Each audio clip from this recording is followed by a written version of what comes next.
as diverse as our economy is, most of it relates back to agriculture. So our manufacturing depends on agriculture, our insurance industry depends on agriculture, and those are the other two big industries that we have beside it. And right now, agriculture is in a really, really long slump.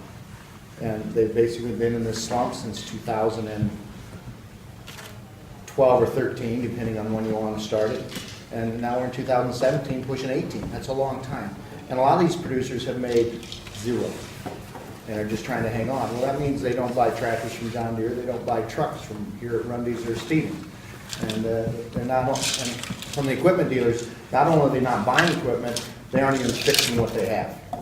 And so that affects the employees that work at Bodensteiner's in Raleigh and Dyersville and Monticello. And so it slows this economy so much when the ag economy slows. Those folks also aren't paying income taxes because they don't have income. And on that slows so many other folks. And so until this ag economy kind of turns around, we are in a real hold-on mode. And so when we look at the budget, our budget is tight. I think all of you have alluded that you already know our budget is tight. We will prioritize, as we have in the past, education and health and human services are our first and biggest pieces of the pie. We will fund those first, but we can't afford to make any mistakes.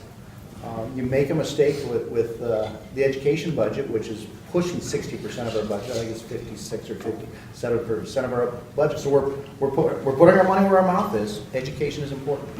It's our biggest and it's our first, and we will go there first. But we can't miss it by even a percentage point, or there's zero for everyone else.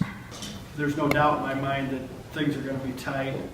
And I'm going to go a little bit further than Dan. You talk about an increase or school funding. I know that zero really means 1% to, I mean, we can give 1% or we can give zero, and they're basically the same, because if you give zero, then you guys are allowed to go out on the property tax payers and collect a little extra, if I'm understanding the formula correctly. So I think we'll probably be somewhere around that 1%. If there's more money, then naturally we will try to get you more. But that's kind of where I'm looking at it. Education is the first that we make the cut, and then we move forward. There are a lot of things, places in the budget that I've been there since 2010 that have not seen have seen zero increases.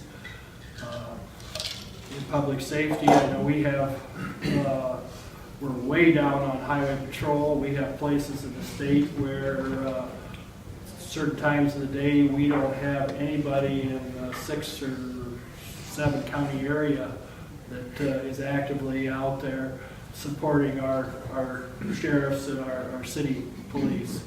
So while we want to fund education and everybody else, we also have to be realistic and try to support some of these other areas, because there's some real needs in some of the other areas of the budget also.